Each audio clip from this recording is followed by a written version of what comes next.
No. No, no, no, no, no, no, no, no, no, no, no.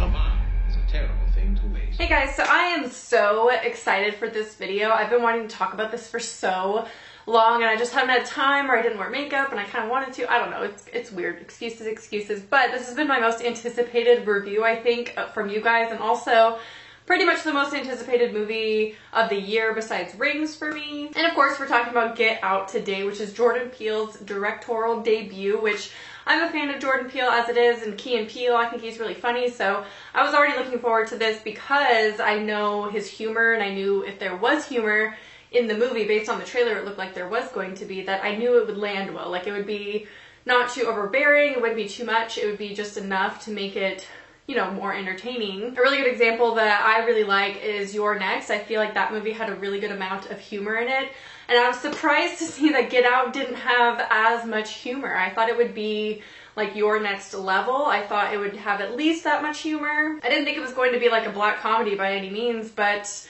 I did think it was going to have a few more jokes, so I don't know if that's like something to be disappointed about, but I did want to see more of his humor, I think, come through. But the parts where it was funny, it was really funny. So it did make me laugh at times, so that I give credit for. So obviously this has been a very talked about film because it addresses the social issue of racism, which is still very prevalent in today's society.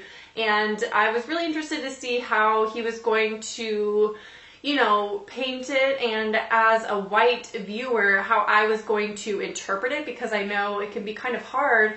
We don't understand what black people go through on a daily basis. And yes, of course, this video is going to get political. I'm sorry. Actually, I'm not sorry, because this is part of the movie. This is what we need to talk about. And it did a really, really good job at painting this picture for any viewer, regardless of race. I feel like this did so well in even making those of us who are not African American feel uncomfortable. It made us feel like the main character, which, you know, isn't necessarily possible because we can't relate on a day-to-day basis. But in that moment, in that hour and a half or whatever in the theater, when you're watching this film, you feel his discomfort. I feel like it was so well executed that even I could feel his discomfort based on race, which is so bizarre because obviously I've never felt that in my life. And I'm not saying that, oh, I now understand what you guys go through. I get it. I'm not trying to say that at all. I'm just saying in this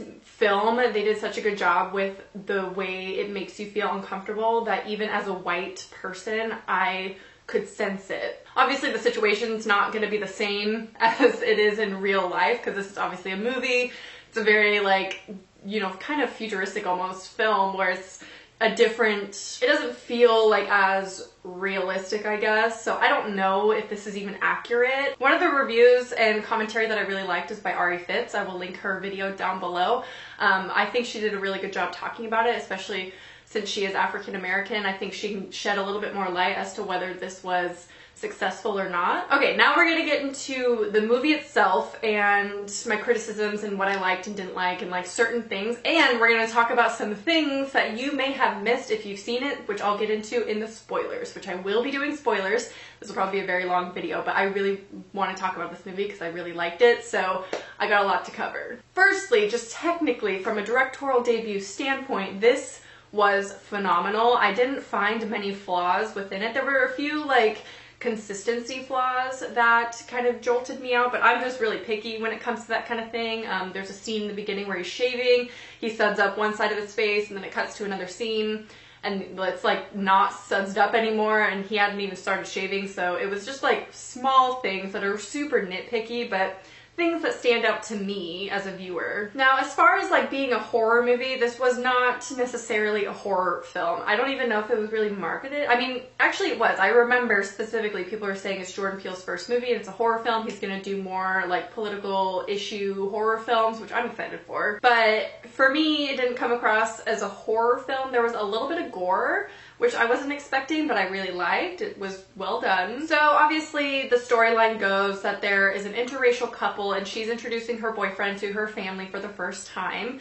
And he's nervous about it because he's like, do they know I'm black? And she's like, no, I didn't tell, like, why would I tell them that? That's weird to just be like, hey, by the way, my black boyfriend's coming to town. Which you see that in the trailer. And what I really enjoyed is the subtle, like, gradual discomfort that you feel throughout the film. Like, it's so subtle that by the end you're like, I feel really uncomfortable right now, and there wasn't even a jump to get there. It was like just so gradual. If you haven't seen it, that might not make sense to you, but if you've seen it, you'll know what I'm talking about. Just go see it in theaters. I think it really should do well in the box office because it is his first movie, and I think we should, you know, pay tribute to that because I think he deserves it. It is so well done. He liked my tweet, by the way. Can we just talk about that? Jordan Peele liked my tweet from back in the day when I said I was very much anticipating this film. So that was pretty cool. Anyway, I just really need to talk about spoilers and the ending and stuff, but definitely if you haven't seen it yet, go see it in theaters. It is so much a theater experience that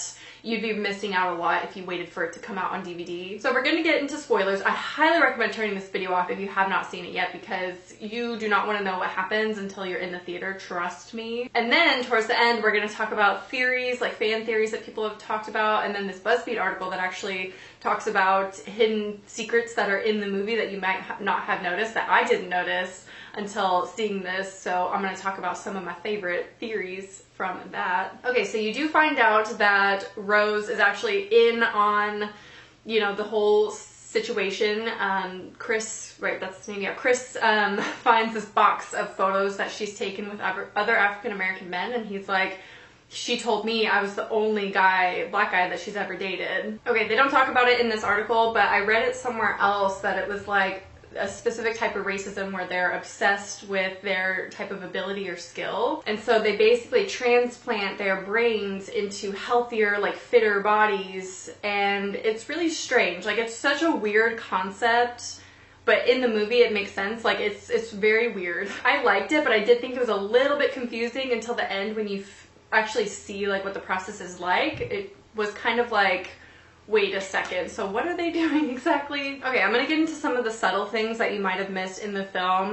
Some of them might have been a little bit more obvious to some of you. I just said some a lot, I'm sorry. But, okay, so the first one, Rose isn't actually sticking up for Chris when she argues with the cop about the ID. She's avoiding a paper trail. So in the beginning of the film, there is this moment, and you can see it in the trailer as well, where she's like, why do you need to see his ID? He wasn't driving. And then she gets really mad in the film, which we don't really see in the trailer, but she gets very upset about it. And he, you know, is like, that's hot that you stuck up for me like that. And she's like, no, I just don't want anyone messing with my man. But if you think about the ending and how she's actually in on it and how she cons these black men into dating her to, you know, lure them to her family to do these transplant things, it's very weird. But if you think about it like that, she's basically making sure that there wasn't any, you know, connection of him to that family. Now, the thing that happens in the beginning that I didn't even realize, but basically Chris's mother was involved in a hit and run, and when he was a little boy, he didn't call anyone or do anything because he didn't know, and he was like, she'll be home soon, like, it'll be fine. But in the beginning of the movie, when they hit a deer, at first I was like towards the middle and end of the film, I was like, why was that even in the movie? Like, that had no significance. And then I was thinking, well, it shows in the moment that she's more cold-hearted about it. She didn't even like feel sad. She was just like, oh, we hit a deer. And he's the one that goes up to it and is staring at it and has this like moment looking at it, and then you realize it's because he's thinking about his mother who was involved in a hit and run. Georgina is their like maid, you know, helper around the house, who obviously it looks strange because when he shows up he sees Georgina and also Walter, who are their like helpers. They have hired them and they're both African American, and so Chris is like, it looks a little strange. And they acknowledge that in the movie when Dean's like, I know it looks bad. But there's a scene where Georgina spills iced tea when she's pouring it for Chris, and that's because the mother, Missy, accidentally clicks a spoon on her glass, and so it kind of takes her out of that trance, because if you've seen the film, you know that they go into the sunken place, which is actually a symbol for racism in America and the paralysis that black people go through. You find out at the end of the film that Georgina and Walter are actually Dean's parents, and that he, in the beginning, says after they died we couldn't bear to let them go, and so they had actually transplanted the brains into Walter and Georgina's bodies. And so there's a scene where Walter's like running towards Chris, and it's like a really scary moment. I liked that scare, honestly. I think it was really good. It was so like not so much in your face, but it was scary. He was like booking it, and that's because he used to be a runner and that he couldn't get over the fact that a black man had beat him in the Olympics, I believe. There's interesting color schemes that happen in the film, like at the party when they're like auctioning off, which is a symbolism of slavery that happened in America, which that one's very true. I could definitely see that. But everyone at the party's wearing red and Chris is wearing blue. And so they're saying, is it more of an us versus them ideal, or is it like an homage to American political parties maybe? This one's really interesting. Chris's cell phone camera gives him his first insight into the mystery of Logan's strange behavior. And cell phone footage has been instrumental in shedding light on police brutality cases in America in recent years. And what I thought was even more interesting, that it just like hit me like a ton of bricks, is he pulls cotton out of the chair. Like he picks the leather to pull the cotton out to put it in his ears, so the clinking of the glass does not have an effect on him, so he can, you know, retaliate and get free. He literally picks cotton to be free, which is very symbolic of slavery back in the day. Those are my favorite things that were like brought to my attention after seeing this film, and like knowing it now, I kind of want to go see it again to see if I can spot them, and like, well, obviously I would spot them because I know what I'm looking for, but just to see what else is hidden in there. I feel like this movie has so many layers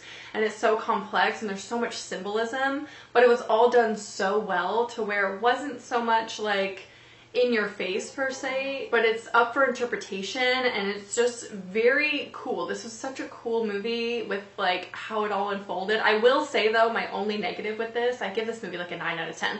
My only negative with this is it was predictable. I knew the whole time Rose was in on it, only because, what was it? There was like a reason. I can't remember why. There was like an obvious reason why I knew Rose was in on it. This is why I have to film things like right when I see them, because I just forget. But yeah, I've talked about this for a really long time. I feel like we should wrap it up, but definitely see this. I think it was so well done, and it definitely makes the viewer feel so uncomfortable regardless of your race. And I think he did an amazing job with this. And the comedy, like I said, it was few and far between, but when it was funny, it was good and it landed. It wasn't like try hard, so that was really good. Let me know your thoughts about Get Out. I know it has a lot of, you know, social issues and like political things going on within it, so I know it can be kind of controversial, but I hope we can all acknowledge that racism is a real thing and that it's still happening. I hope that's just, you know, a given thing. But I'd love to hear your thoughts down below. Obviously, please, since this is a sensitive subject, be respectful of everyone else in the comments. Any rudeness or blatant racist things in there, I will definitely delete, so just be kind to each other. I hope you guys enjoyed, and I will talk to you guys soon. Bye.